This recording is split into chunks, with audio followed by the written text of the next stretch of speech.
Good morning, Paul Georgie from Allendale. It's November 6th, Wednesday morning. Quiet trade in the grains overnight.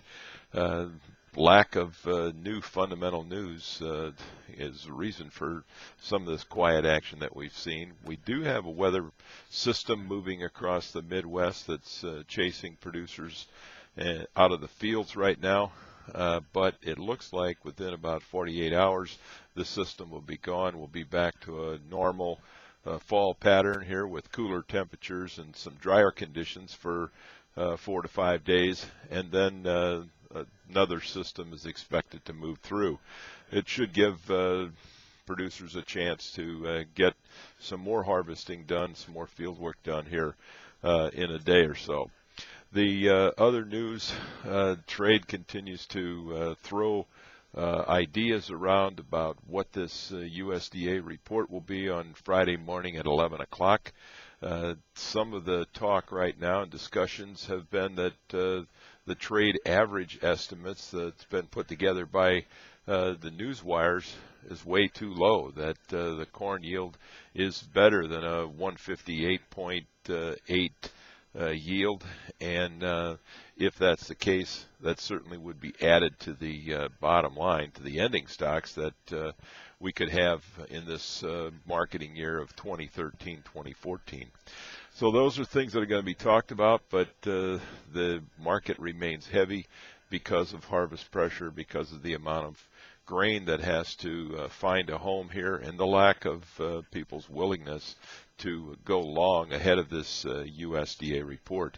The soybean complex, however, is getting some support from export news. There's talk that China has been buying some more soybeans. That's providing a bit of support, but still, overall, the supply side of the equation is the thing that's providing weakness at this point in time. We do have fund rebalancing that's going on here at the 1st of November.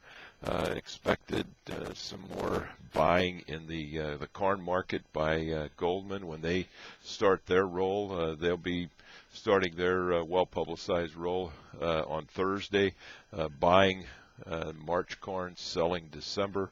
The Dow index will also be starting their roll at that point in time. So some reason for movement and adjusting in spreads more than any flat price news that we can deal with right now.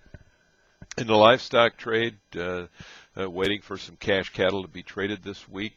Cutout values a little lower yesterday in the choice, down 11 cents, with select up 55 cents. We've got pork cutout value down $1.08 yesterday. So the pork values have been moving sharply in both directions here on a daily basis. But the hog supplies appear to be a little heavier this week, expecting a larger slaughter than last week, and that is weighing on cash markets. We've seen cash market prices drop anywhere from $5 to $6 over the last 6 to 7 trading days, and that is giving traders some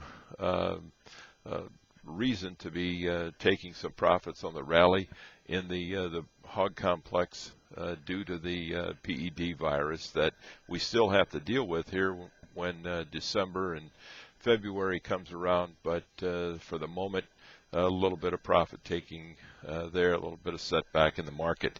In the cattle trade, the December futures holding some key support areas. We need to hold that area to keep this momentum going to the upside. The fed cattle market, or fat cattle, is not traded yet this week. Expect steady money at around 132 unless we can see some strength in this cutout value. Steady is the best level that we would expect. So the reason to stay in touch with Allendale's research going into this report on Friday morning. We can share some trading ideas with you, how to get positioned ahead of this report, and we'd be happy to visit with you about that. You can reach us at 800-262-7538. We wish everybody a very successful trading day, and we'll talk to you tomorrow morning. Thank you.